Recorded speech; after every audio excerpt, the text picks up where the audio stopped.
Hey, how's it going, fellow fantasy football fans? Welcome to week 6 of fantasy football. I'm your host, Huseyin the Brain. I'm going to start off today's show by giving you guys some basic tips. You can't always trust what you hear. What am I talking about? When you read something from one source or hear a coach say something, it's not always going to happen. It's not always true. Some examples. Shanahan admits that he lies on injury reports. Another example is that Andy Reid says Kevin Cobb's a starter, and then the very next day he says Vic's going to be the starter. You can't always trust one source. Go check up, get a second opinion, check up on another source. But my best advice to you is to go with your instincts, analyze stats, and you yourself predict what's going to happen, what's going to be the most likely scenario. A lot of people have been asking for pickups this week. They've been suffering from bye weeks or injuries. Truth is, there's not a lot of people to pick up this week. I had some long lists of people to pick up for week 4 and 5. And some of the people I went over are Ryan Torain and Danny Amendola on the Rams. These two are must pickups right now, especially with Clinton Portis injured and a ton of wide receivers on the Rams injured and on IR. Other pickups, Roy Williams and the Dallas Cowboys. He's gonna be picked up a lot this week. He has a bad matchup against the Vikings. He plays in Minnesota. But after that, he should put up a lot of numbers from week 7 up. Golden Tate on the Seahawks is probably the best pickup this week.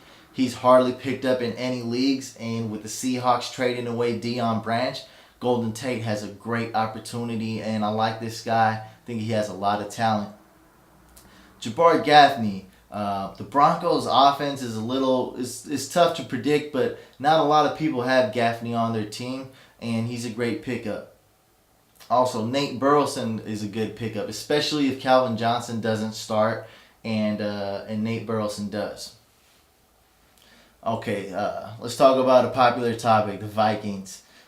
People are worried about Moss and how he's going to do. Well, Moss is going to be fine. As a matter of fact, Sidney Rice is, even when Sidney Rice comes back, Moss is going to be fine. And Percy Harvin's going to do good. You got Moss is a great deep threat. Sidney Rice also a great deep threat, and Percy Harvin in the slot. It's going to be 3 great wide receivers right there, fantasy wise.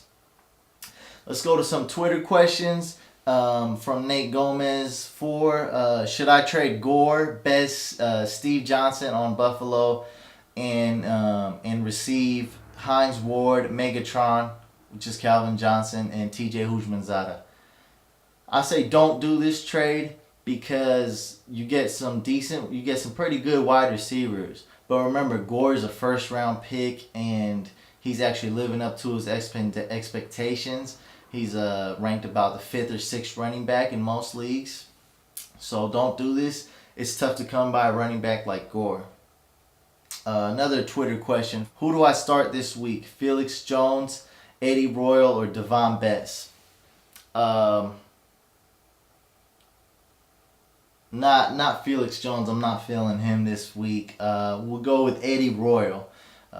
Brandon Lloyd's not going to have a great game. He's the best receiver on the Broncos, and they're going to need to go to another guy. Eddie Royal's going to be that guy. So start Eddie Royal.